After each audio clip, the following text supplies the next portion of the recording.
Okay.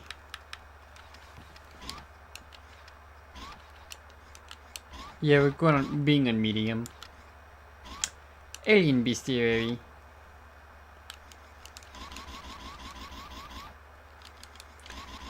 Oh, okay. So this gives an overview of all the people as well. Transbreed versus purebreed. Drones, runners, warriors, and pred aliens are known as transbreed aliens. Different types of hosts produce different types of transbreeds, many of which possess attributes and abilities superior to those found in their hosts. Aliens such as predators, queens, carriers, and ravengers, or praetorians, queens, carriers, and ravengers, however, are considered to be purebred aliens. They can spawn from any host and more purely represent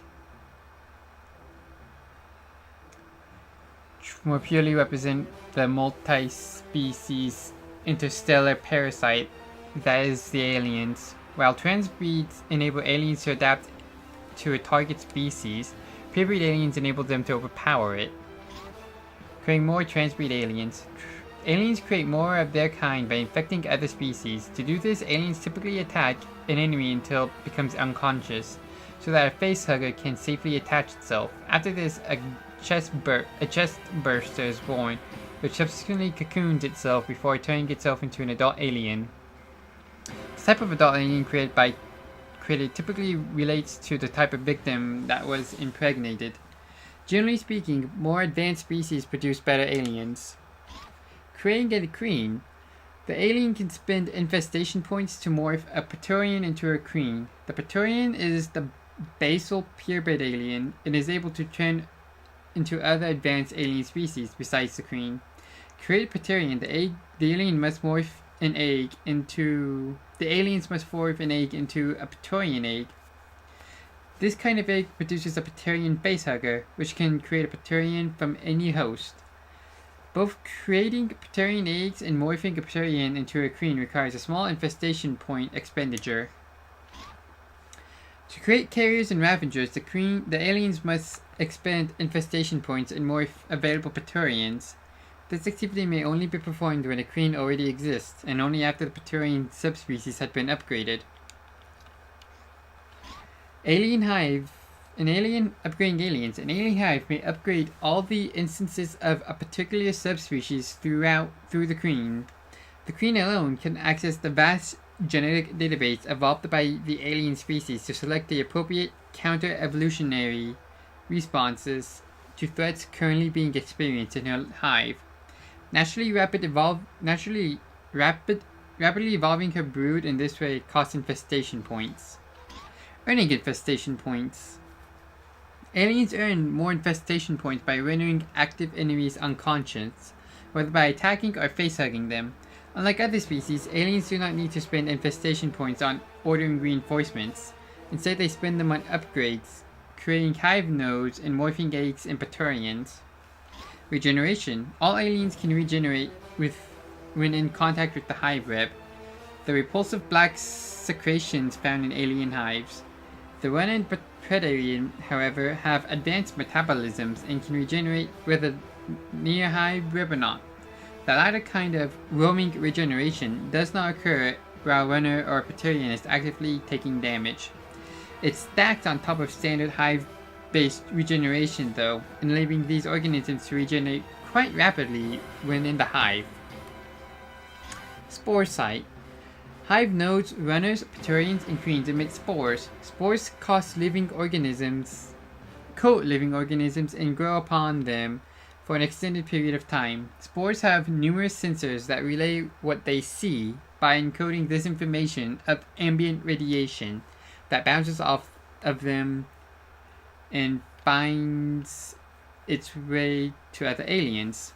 This spore site enables the hive to track hosts long after they've left the vicinity of any nearby aliens. Naturally, spores defeat predator cloaking. Acid. All aliens have the blood that is remarkably caustic.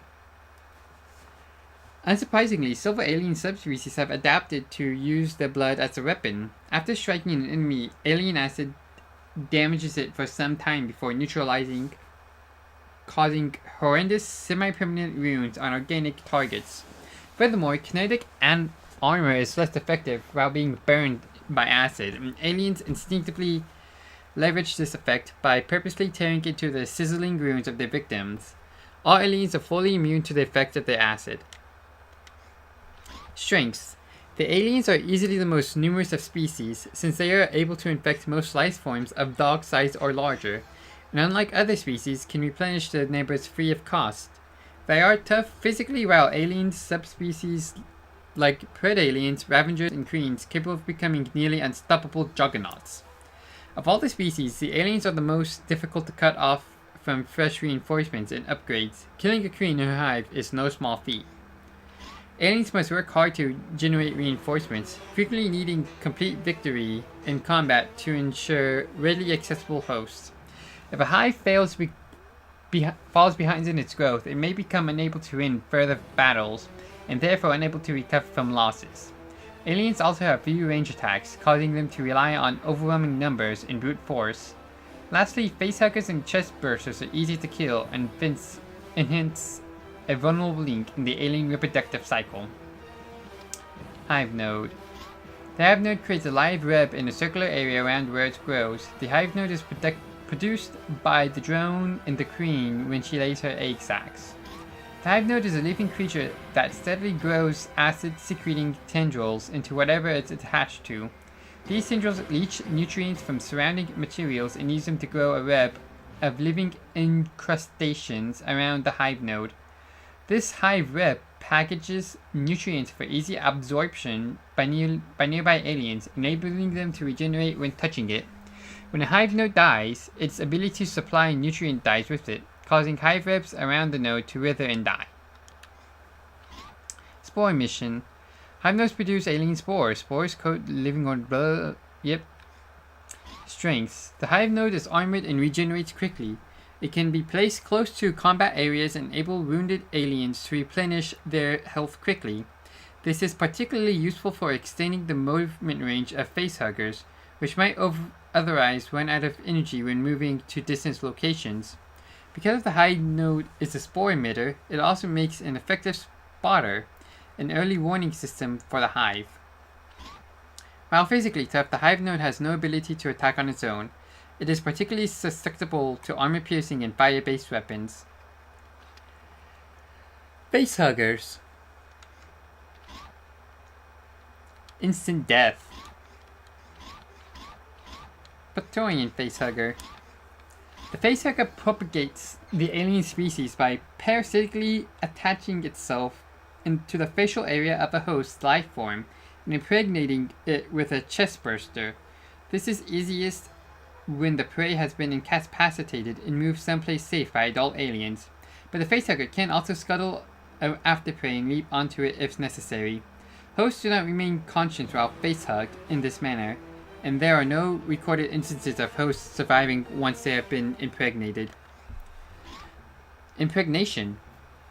The facehugger is unique in its ability to infect hosts. Since the process incapacitates the victim instantly and permanently, it can be used to remove powerful enemies from combat without heavy losses. The type of alien that is produced by facehugger impregnation typically depends upon the type of its host. Retroactive dormancy. The hatched facehugger has the unusual habit of cannibalizing one of its internal organs for energy. Accordingly, the facehugger loses health as it exerts itself.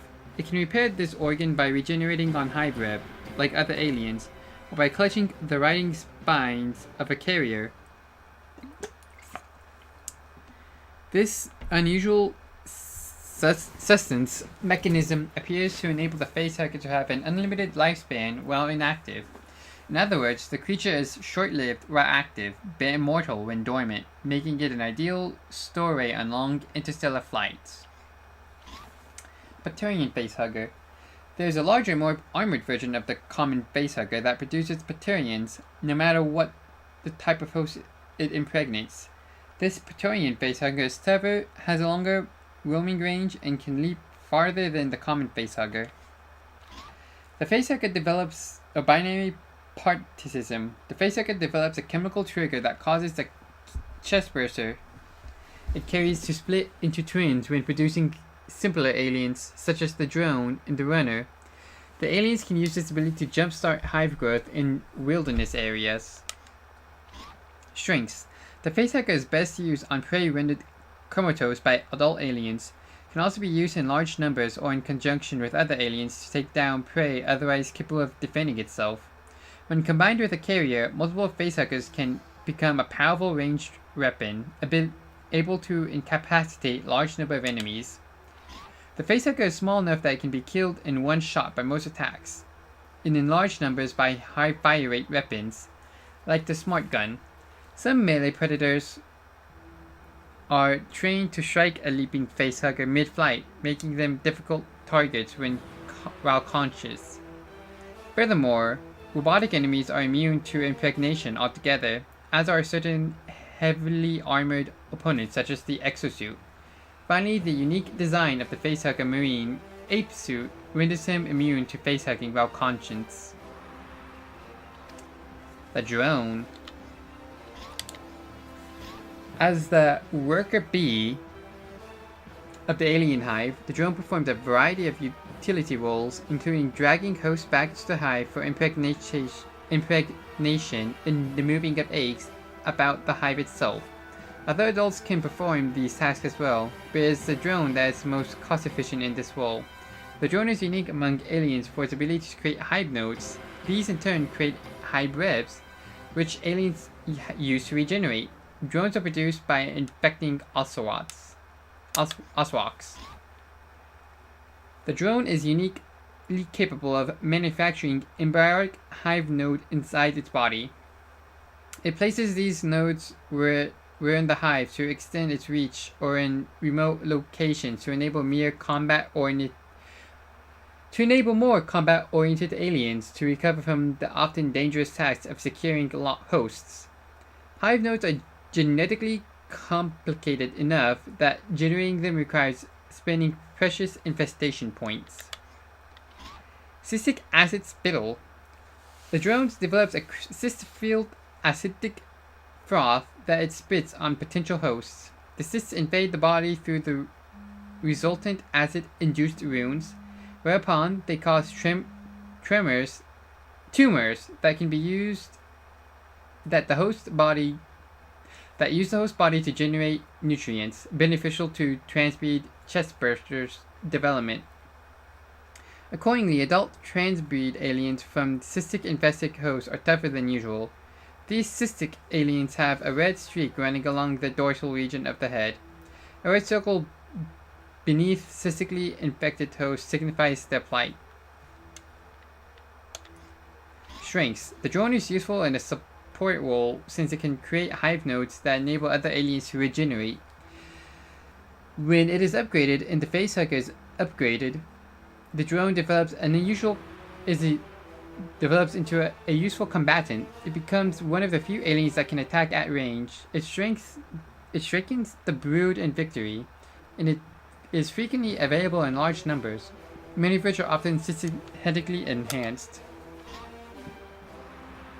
Whether upgraded or not, the drone has no armor and is vulnerable to almost any weapon. An upgraded medic can heal cystic infections, as can all predators via their medic comp, meaning hit-and-run infection tactics are inadvisable. Robotic enemies cannot be cystically infected, nor can the pilot of the hermetically scaled exosuit.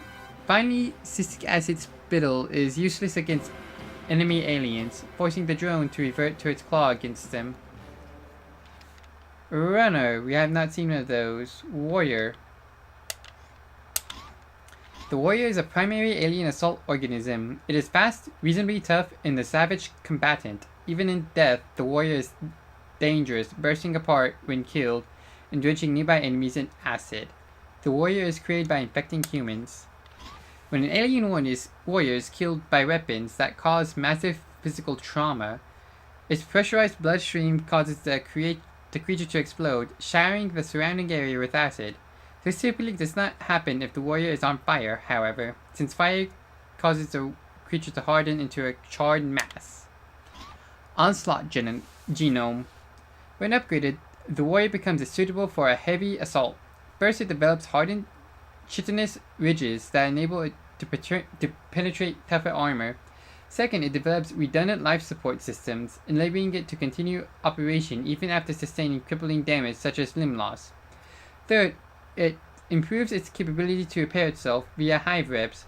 The latter two abilities combine to enable the creature to regenerate lost limbs and return to perfect health through sustained healing at the hive. Strengths. The warrior performs well in many situations. Large numbers of warriors are good for wearing down biological enemies, given that acid causes wounds that are very difficult to heal. In addition, the upgraded warrior's redundant vascular systems can spray acid twice, first when the warrior is crippled and then when it is killed.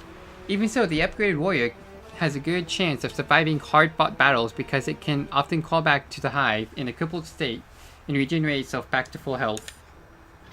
The warrior is particularly vulnerable to fire. Flame often so thoroughly bakes the warrior that it prevents the creature from showering the surrounding area with acid upon death. This also prevents the upgraded warrior from returning to operation. Burns are often pervasive throughout the creature's entire body, defeating its redundant life-sustaining systems. Egg. The egg stores and protects facehuggers. It contains from enemies, harsh environments, and the passage of millennia.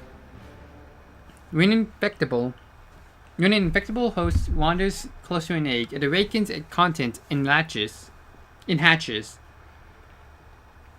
Once an egg has disgorged its contents, it dies. Only the queen can lay eggs. The queen can stimulate the production of Praetorians by spreading the resources of the hive to metamorphose an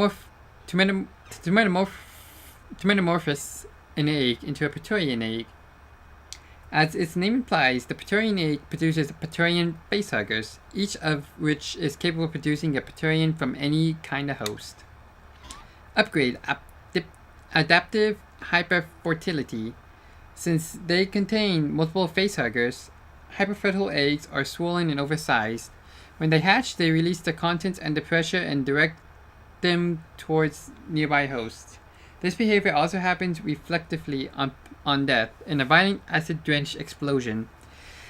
Hyperfertile eggs automatically scale their size to relative hive strength. In other words, when the hive is weak, the queen instinctively produces larger hyperfertile eggs, and when the hive is strong, the reverse is true. Standard eggs are typically best kept close to the hive, where they can provide extra protection from facehuggers they contain. Hyperfestive eggs, however, can be used as a kind of static defense to guard key areas, since they hurl facehuggers at attackers, even if killed from standoff range. Hyperfertile eggs are also somewhat resistant to predator melee attackers because of the acid they release upon death. Enemies that are invulnerable or resistant to facehuggers excel at killing eggs. Eggs have no power to defeat themselves outside of their ability to release their deadly cargo. Enemies that can attack from extended range are also good at killing eggs, since they can complete their work without fear of reprisal. Praetorians. The Praetorian is a basal purebred alien strain from which all other adult purebred aliens spring. It can be created from any type of host via the Praetorian facehugger. In terms of its combat abilities, the Praetorian is a powerhouse, possessing incredible durability, a hardened exoskeleton, armor-piercing claws, and the hideous ability to disgorge vast quantities of acid blood on its enemies. The Praetorian's distinctive head crest is also a source of the alien spores. Royal transformation. If a newly created hive does not have a queen, or if a hive's queen has been killed, a genetic trigger inside the Praetorian enables it to cocoon itself and emerge as the hive's new queen. There can only be one queen. However, so many Praetorians genetically de-trigger this after this happens.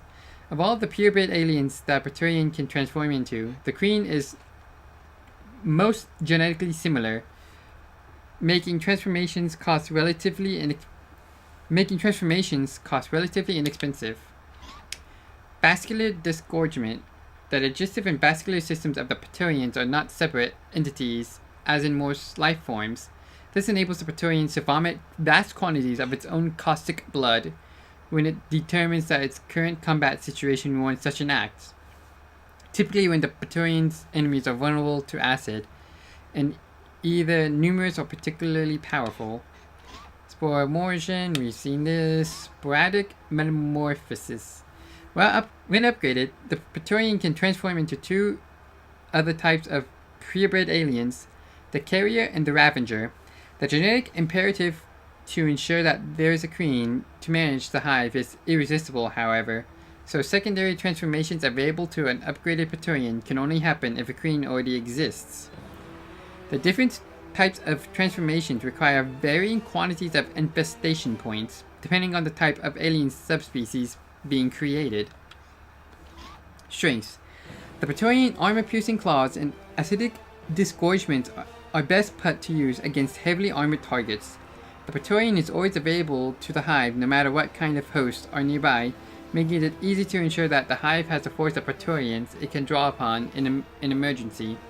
Should the queen and the Praetorian and all eggs and facehuggers be slain, transforming a spare Praetorian into a new queen may be the hive's only chance for survival. So I should be producing at least one other one of these. The Praetorian is more expensive to produce than any other to transbreed aliens, in both time and infestation points. This causes Praetorians to be fewer in number, which leaves them vulnerable to being overwhelmed by larger groups of enemies. Weapons that are good against penetrating heavy armor are also dangerous to the Praetorian. The Queen. The incontestable ruler of the hive. The Queen is relentless in her drive to expand the brood, and her will is executed by her offspring as if it were biologically imperative. She is the one alien that creates eggs, the entity from which all other aliens eventually develop. A hive may only have one queen at a time, and all queens come from a Praetorian that has undergone royal transformation. While the queen normally avoids combat, she is extremely dangerous when cornered. Genetic determination. The queen is unique in her ability to control the genetic configuration of a hive. She alone can spend infestation points to unlock massive genetic database contained in all aliens, and thereby evolve creatures of the hive into more capable forms. Egg-laying abdomen. The queen can expend infestation points to distend her abdomen and cause it to spawn eggs. While this egg sac fixes the queen in place, she can rip free at any time. This forces the queen to create a new egg sac to continue egg production, however, so she chooses this course only when threatened or when all nearby hosts are consumed. The process of creating an egg sac also spawns a hive node nearby so that eggs can get its nutritional benefits. Smashing blow. The queen is a huge beast, capable of striking enemies with bone-shattering blows that send most man-made creatures hurling through the air. Spore emissions, we already know that. War Empress. When the hive is engaged in all-out war with a host species, the queen can upgrade herself, improving her combat abilities in 3 ways. First, she can become far tougher. Second, she grows hardened chitin that deflects all but heavy munitions. Third, she develops the ability to reel nearby transbreed aliens into combat frenzy. In this state, significantly signified by green glow, transbreed aliens inflict notably more damage than normal, and the blows cannot be turned by opponents usually capable of such a feat. Strengths. The queen is best used as an engine of the hive growth, continually creating eggs so that the hive can add new members. When the hive is directly threatened at its heart, the queen also makes as a powerful last-ditch defender. With her upgrade, the queen can go on offensive, spearheading mass assaults of unparalleled viciousness. This latter option is not without risks, however, as the queen cannot lay more eggs while on move or if killed. While attached to her egg sac, the queen cannot attack and must remain stationary. This makes her an easy target for long-range bombardment, Also, while her attack is unquestionably powerful, it relies more on concussive impact than any kind of armor-penetrating effect. As such, heavily armored opponents are more likely to survive her strikes. In all other cases, the Queen is a hard target that can only be neutralized with overwhelming force. So, the Predator overview. I'll go over the last two races overviews and then we're going to end the stream. Predators order and pay for reinforcements and upgrades at the mobile shrine. If the Predator loses their last shrine, they cannot reinforce or upgrade themselves. Predators earn credits in two ways. One, by killing enemies, and two, by collecting the skulls of their victims. Different enemies provide different sized rewards, generally depending on their combat prowess. Collecting the skull of a victim is typically worth more than killing it, but some enemies do not have skulls. Predators that can behead their enemies are automatically considered to have collected the victim's skull upon decapitation. Predators have a strong sense of honor and value hard-earned triumphs over easy ones. This directly affects their ability to generate credits, since the overseers of a hunt scale their kill rewards to the overall strength of the hunt's active members. In short, expensive hunting packs earn fewer credits than cheaper ones. That's interesting. All predators have an energy level that they can use to power their cloaking fields or cure damage and various crippling side effects caused by enemies. A predator can recharge its energy by turning its cloaking field off and must wait by moving near a predator shrine. In raiding, or by moving near a predator shrine. The latter option recharges Praetorian's energy much more quickly. Cloaking. All predators can cloak when necessary, preventing them from being seen by many kinds of enemies. Maintaining the cloaking fields require energy, so a predator can temporarily lose its ability to cloak if it runs out. Being fully detected. Some enemies have sensors that give them the ability to completely defeat cloaking, inhibiting nearby enemy forces to treat the cloaked predators as if it were seen normally. These include synthetics, sentry guns, aliens that can omit spores, and enemy predators with the PredTech vision upgrade. Being partially detected. Certain actions such as attacking, pulling skulls, and healing causes a cloaked predator to become temporarily detectable by enemies. Enemy attacks that ignite, eradicate, or cause acid burns also have this effect. Or irritate. Yeah. Since they can cause ongoing consequences that are observable outside the cloaking field. When a Praetorian is detected in one of these ways, it takes reduced damage from attacks, relying on accuracy. Enemies only have a general idea of where it is and cannot deliver aimed hits. Healing. A predator can heal by spending energy and using its medic comp. There is a direct correlation between energy spent and damage healed, but this is modified by whatever side effects a predator might be afflicted with. The predator medicop attempts to heal those afflictions for which it has sufficient energy before trying to heal damage. Healing alien acid scarring is particularly energy consuming, however, and only occurs after other afflictions have been eliminated. Extended vision modes. All predators and the robotics support platforms have the ability to detect enemies beyond normal line of sight when upgraded with extended vision modes. Enemies seen via these modes shown up highlighted and may be interacted with as normal. There are also three kinds of enhanced vision: thermal, electral, and PredTech. Thermal vision detects humans and wildlife, electral vision detects aliens and marine technology, and PredTech vision detects predators and their equipment, whether cloaked or not. Robotic support platforms. Predator rely on two robotic support platforms, the Shrine and the Pred Gun. These platforms cannot cloak and do not heal themselves like normal predators. They are immune to many enemy side effects, however, and are automatically regenerated at high rates when not under attack. Robotic support platforms do not generate bounties for their kills, though credits may still be acquired by collecting the skulls of enemies they have slain. Strengths. Generally speaking, predators are the toughest and most powerful of the species. They have a balance of melee and ranged attackers, along with the best long-range attack options and the best ability to damage multiple targets simultaneously. Of course, they can also cloak and use their enhanced vision systems to spy on enemies, making them matchless in the art of assassination. Predators are fewer in numbers than other species, and are therefore vulnerable to being overwhelmed by more numerous opponents. It is also possible to stop a predator hunt cold by destroying all of the shrines supporting the operation. Predators rely on the credits generated by kills in order to continue the hunt. So if a clan cannot win its early battles, the hunt often stops immediately. Then Marines.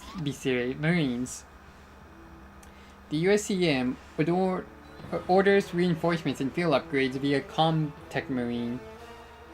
He does this by calling a dropship down on whatever visitor dropship beacon is nearest his current location. Naturally, there is a small amount of transit time before reinforcements arrive. Marines earn credits in two ways. They can repair Atmos with a Comtech and receive a continuous stream of credits while the Atmos remains operational, and they can receive a small bounty for each slain enemy. There are also a limited number of Atmos available during each mission, each of which provides a fixed sum over its lifespan. Accordingly, Marine detachments must ensure that they maintain sufficient force levels to secure subsequent Atmos and complete their mission. Marines can heal their organic forces with the medic. They can use the Comtech to repair robotic and mechanical troops and equipment, including the synthetic, sentry guns, exosuit, and the all-important Atmo. Healing and repairing are free, but a given medic or Comtech can only heal or repair one target at a time, making the process somewhat time-consuming. Detecting enemies. The USCM can detect cloaked predators with the synthetic or sentry guns, both of which are equipped with cloak defeating sensors. The synthetics can additionally detect and highlight moving objects outside of its standard visual range, and the upgraded sentry gun has the ability to respond to ranged enemies attacking from beyond its field of view. Robotic support platforms. Marines have a variety of robotic and mechanical troops and equipment, including the synthetic, sentry gun, exosuit, and the Atmo. These forces are immune to a number of side effects, including radiation, acid scarring, virulence, spores, cysts, and bleeder spears. Marines can deliver the most concentrated firepower of any of the species. Every Marine combatant is capable of attacking at range, and many of their weapons can damage small groups of enemies simultaneously. Marines are not as numerous as aliens, but they are typically far more numerous than predators. Marines are the most physically frail of the species, and therefore are the easiest to kill. They are under constant pressure to secure the next Atmos in order to preserve and continue full flow of revenue. The USCM must also ensure that it has an ample number of Comtechs on the ground, since they are the detachment's critical link to dropships and its ability to deliver reinforcements. Comtechs are inexpensive and numerous, but they are also relatively easy to kill. Okay. Extras?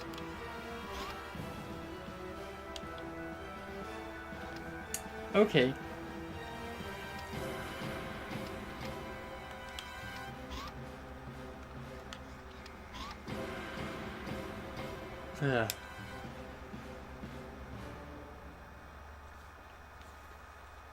That's how I changed my view? I did not know that. That's cool.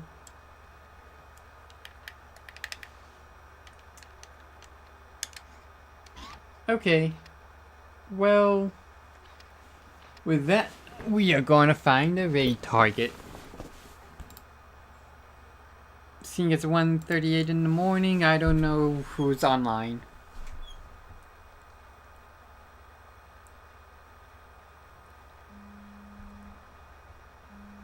not too many people.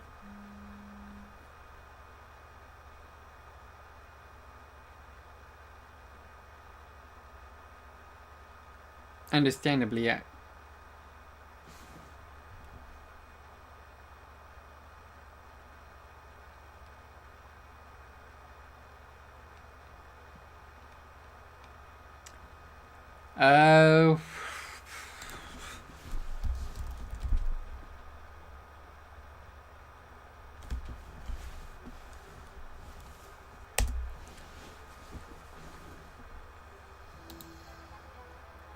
Let's see.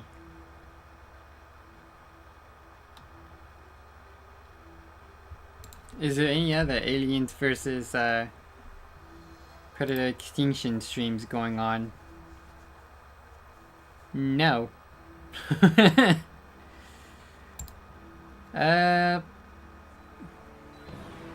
you know what? We're gonna raid Davis. He is currently playing Roblox.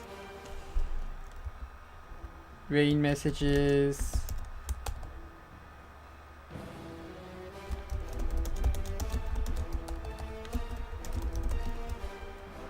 This is a pirate. Thank you to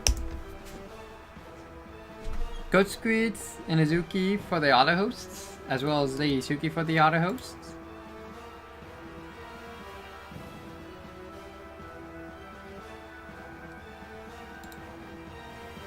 Though it doesn't list Suki as currently hosting. Last I checked, she was.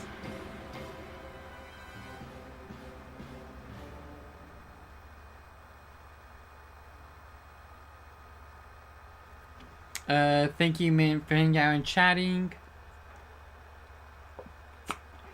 Thanks to all the lurkers, non-profiles, and VODs for hanging out and watching.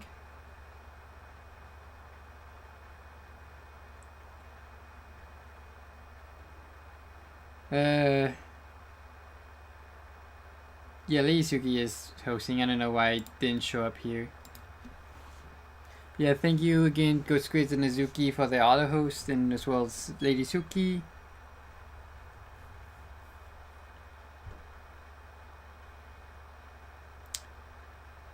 And yeah, again, thanks to all lurkers, non-profiles, and VODs for hanging out watching.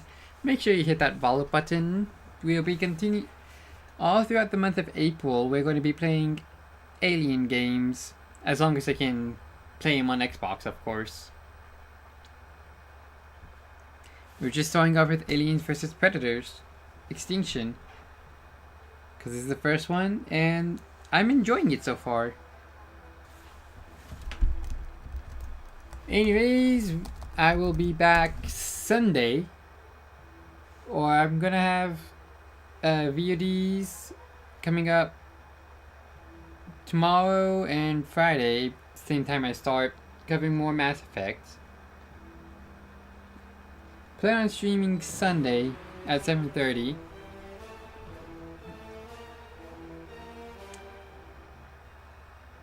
More of this game. Hopefully we get past the second mission in each one. Anyways, gonna raid Davis. He's currently playing some Roblox. So if you see the time up top, if you see the follow button, if you see the join button, go ahead and click that. If you cancel, don't click that, because that'll take you out of the raid unless you really need to.